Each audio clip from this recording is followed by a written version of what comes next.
మన విశ్వాసపాత్రుడైన శ్రద్ధగల ప్రేమగల సీఈఓ శ్రీయష్ ముఫారే గారికి జరిగిన వాటి పరిమితికి మేము చేరుకున్నాము. తన ఉదారమైన హృదయం, దాతృత్వ భావంతో ముఫారే గారు అందరినీ గులాబీ కళ్లద్దాలు ధరించినట్టు చూశారు. ఆయన ఎలాంటి ప్రతికూలతను చూడలేదు. ఫలితంగా ప్రపంచం నలుమూలల నుండి స్నేహితులతో తనను చుట్టుముట్టించుకున్నారు. ఈ స్నేహితులు చాలా దగ్గరగా ఉండేవారు, దాదాపు అన్నదమ్ముల్లా. అయితే ముఫారే గారికి తెలియకుండానే వీరిలో చాలామంది నిజమైన స్నేహితులే అయినా కొందరు మాత్రం మిత్రులుగా నటిస్తూ వాస్తవానికి శత్రువులుగా ఉన్నారు. సెనమి అనేది బయటకు మద్దతుగా కనిపిస్తూ లోపలుగా మీకు హాని చేయడమే లక్ష్యంగా ఉన్న వ్యక్తి. వారు అన్నా ఆష్, నన్ను నమ్మవచ్చు, నేను ఎప్పుడూ నీతోనే ఉంటాను అని చెక్కుతూ లోపలుగా మీకు వ్యతిరేకంగా కుట్రలు పన్నవచ్చు. ఫ్రెనమీలు తమ ఆకర్షణతో మోసపూరితమైన వలలో పడేసేందుకు ప్రయత్నిస్తారు. తరచూ మీకు మంచిగా ఉండే విషయాలకు వ్యతిరేకంగా పనిచేస్తారు. వారు మీ స్నేహాన్ని దుర్వినియోగం చేసేందుకు, తప్పుదారి పట్టించేందుకు ఉద్దేశిస్తారు. నమ్మిన స్నేహితుడు ఇచ్చిన తప్పు సమాచారం మీద ఆధారపడి ముఫారే గారు మాట్లాడితే ఇతరులు ఆయనను అబద్ధం చెప్పేవారిగా అభిప్రాయపడతారు. చివరికి ఆ వ్యక్తి ఫెనమీ అని తెలిసి వస్తుంది. ఇలాంటి వ్యక్తులు చాలా ప్రమాదకరమైన స్వభావం కలిగి ఉంటారు. వారు స్నేహితుల్లా నటిస్తూ మీకు తెలియకున్నా మీ ప్రయత్నాలను అడ్డుకునేందుకు ఇతరులతో కలిసి పనిచేస్తారు.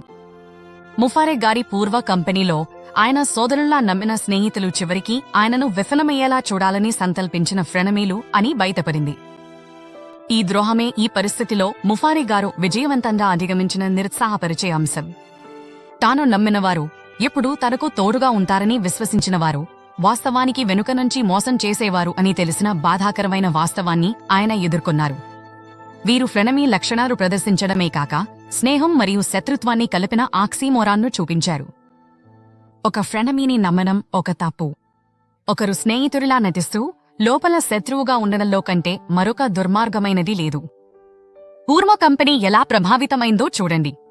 ముఫారే గారు వీరిని స్నేహితులని భావించి కీలకమైన సమాచారాన్ని అప్పగించారు. కాని వారు వాస్తవానికి ఫెనమీలు.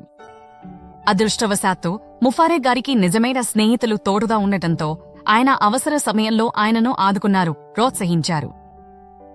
ముఫారే గారి స్థితిలో మరెవరైనా ఉన్నారు అంటే వారు వదిలేసేవారు. అయితే ముఫారే గారిని ప్రత్యేకంగా నిలబెట్టే ఆత్మస్థైర్యం ఆయన నిజమైన స్నేహితులతో కలిసి అందరినీ ఒకటిగా చేసి ఫ్రెనమీలను తమ మధ్య నుంచి తొలగించడానికి వీలు కల్పించింది. మీరు ఎప్పుడో తరచుగా విన్న ఒక పేరు సంభాషణలో కనిపించకపోతే వారు ఫ్రెనమీ అని ఉండొచ్చని అది సంకేతం కావచ్చు.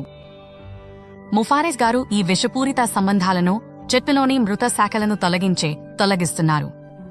ఆయన అన్ని ఫ్రెనమీలను చురుకుగా వదిలిపెడుతూ నిజమైన స్నేహితులను ఆలింగనం చేసుకుంటూ అందరికీ ఆరోగ్యకరమైన వాతావరణాన్ని నిర్ధారిస్తున్నారు. స్థాపకులు మరియు అనుబంధులు తమ సంబంధాల విషయంలో అప్రమత్తంగా ఉండాలి. ఫ్రెనమీలకు మంచి ఉద్దేశాలు ఉండవు. వారు ముఫారే గారితో మీ నిజమైన స్నేహాన్ని దూరం చేయడానికి ప్రయత్నించవచ్చు.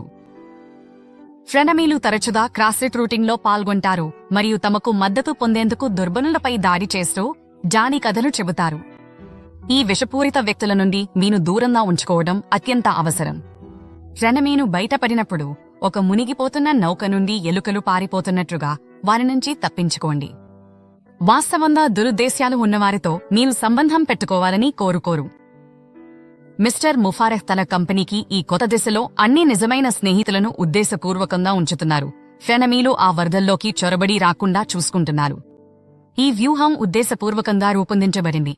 అందరూ పాల్గొనేవారికి ఒక సురక్షితమైన మరియు సానుకూల వాతావరణాన్ని సృష్టిస్తోంది. జాన్ వైట్ మరియు బిల్ ఈ కొత్త దిశను అనుసరించాలి.